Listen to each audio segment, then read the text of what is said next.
Pune police ने समाजी कारकुन आनंद तेलतुंबड़े को गिरफ्तार कर लिया है। पुलिस ने तेलतुंबड़े को मुंबई एयरपोर्ट से गिरफ्तार किया। ख्याल है कि पुणे सेशन अदालत ने आनंद तेलतुंबड़े की पेशगी जमानत की अर्जी को जुम्मे के रोज खारिज कर दिया था। पुलिस ने आनंद तेलतुंबड़े को ममनू CPIM से मुबैना रवाबित के इल्जाम में गिरफ्तार किया है। वो गोवा इंस्टीट्यूट ऑफ मैनेजमेंट में प्रोफेसर हैं।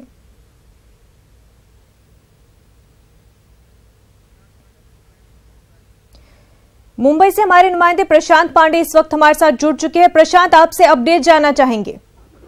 जी बिल्कुल, देखिए इस मामले में पुणे पुलिस ने जो है आनंद को गिरफ्तार किया है मुंबई से और अब पुणे के लिए लेके भी गया है। आगे की जो कानूनन कार्रवाई होगी उस प्रक्रिया को आगे अंजाम दिया जाएगा। लेकिन मैं आपको बता दूं कि आनंद ने जो है पुणे कोर्ट, साथ ही मुंबई हाई कोर्ट और सुप्रीम कोर्ट में याचिका करते हुए अपने लिए राहत की बात रखी थी, लेकिन तीनों जगह से उसे किसी भी प्रकार की राहत नहीं मिली और जिसके चलते आज पुणे पुलिस ने जो है कार्रवाई करते उसकी गिरफ्तारी कर ली है। बहरहाल अब देखना होगा कि आगे चलकर पुलिस किस तरह की कार्रवाई कर किस प्रक्रिया को अंजाम देती है। हालांकि भीमा कोरेगांव मामले में क्या रोल था आनंद का, इसको आगे लेकर पुणे पुलिस जो है तफ्तीश से रिमांड के बाद सारी चीजें विस्तार से साफ कर पाएगी।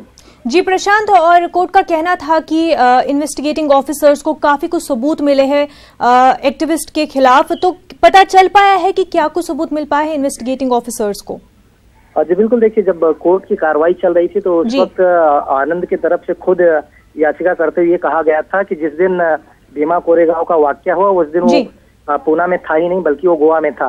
हालांकि उस चीज को जो है साबित करने में कहीं ना कहीं नाकाम हुआ और कोर्ट को ये एहसास हुआ कि इसमें कहीं ना कहीं कोई खामियां जरूर है, जिसके चलते उसे अदालत की तरफ से, तीनों अदालत की तरफ से किसी भी प्रकार की राहत नहीं मिली है। जांच एजेंसियों का साफ तौर पर कहना है कि उनके पास पुख्ता सबूत है और जिसे उन्होंने अदालत में सामने रखा है, जिसे कंसीडर किया गया है। राहत न मिलना और उसकी गिरफ्तारी करना ये अपने आप में बड़ा सवाल है और साफ होता है कि पुणे पुलिस के पास कुछ ऐसे एविडेंसेस हैं जिसके चलते ये कार्रवाई की जा रही है। बहरहाल जब एक बार उसे कोर्ट में पेश किया जाएगा, रिमांड के लिए जब अदालत में लाया जाएगा, तो देखना होगा कि रिमांड कॉपी में क्या कुछ सबूतों को साफ तौर पर जांच एजेंसियां रखती हैं और किन बातों को ध्यान में रखते हुए आगे की रिमांड मांगते हैं। जी प्रशांत, और इन्वेस्टिगेटिंग ऑफिसर्स का ये भी कहना है कि आनंद का ताल्लुक जो है मॉइस्ट ऑर्गेनाइजेशन से है। बिल्कुल, देखिए इस मामले को लेकर कई बातें आ रही थी, चाहे माओवादी की बात हो या फिर भीमा कोरेगांव में जिन लोगों ने हिंसा बढ़ाई थी या किया था उनसे संपर्क की बात हो। तमाम ऐसी चीजें हैं, ऐसे पहलू हैं जिन्हें ध्यान में रखते हुए एक कार्रवाई जो है पुणे पुलिस की तरफ से की गई है। बहरहाल जैसे मैंने कहा कि एक बार हमें इंतजार करना होगा जब कानूनन प्रक्रिया को अंजाम जांच एजेंसियां देंगे और जब उन्हें अदालत में पेश किया जाएगा, जो रिमांड में मेंशन किया जाएगा, वो देखने वाली बात होगी किन बातों को या किन सबूतों को रिमांड कॉपी में मेंशन करते हैं और आगे रिमांड लेकर जब पूछताछ की प्रक्रिया आनंद से शुरू होगी तो देखना होगा कि इस मामले में और क्या कुछ अहम खुलासे होते हैं। जी बिल्कुल प्रशांत, बहुत बहुत शुक्रिया आपका। मुजफ्फरपुर के बेरिया बस स्टैंड पर दो गिरोहों के दरमियान हुई गोलीबारी में जख्मी हुए शख्स कुंदन सिंह की मौत हो गई। कुंदन सिंह गोलीबारी में शदीद तौर पर जख्मी हो गया था।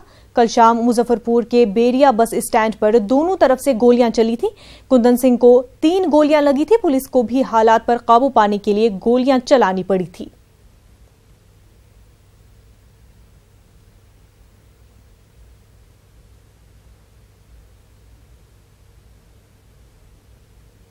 सूचना ये है कि बस स्टैंड में फायरिंग की सूचना मिली थी। जब पुलिस आई तो पुलिस पर भी फायर हुआ और अपराधी बस में छुप करके चारों तरफ फायर करने लगे। दूसरी बस पर चढ़ करके पुलिस बल को अपराधी को न्यूट्रलाइज किया गया है।